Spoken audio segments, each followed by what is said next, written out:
Hello, if you have this error, you see here, see Windows System 32 PcaSvc.dll missing wallpaper app detect. I will show you how to solve that problem. First of all, go to Run, and to the Run type this command taskchd msc and click OK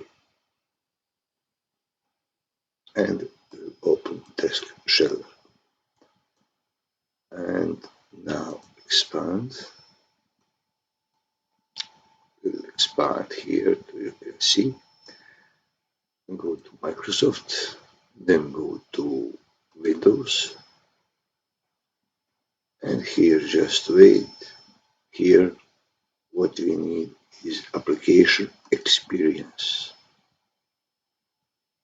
And now we will see here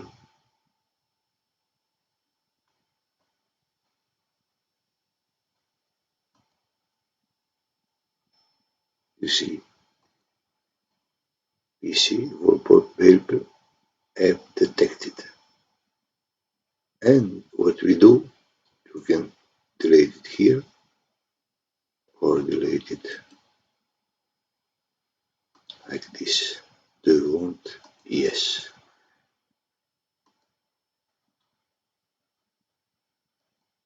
And there is no more.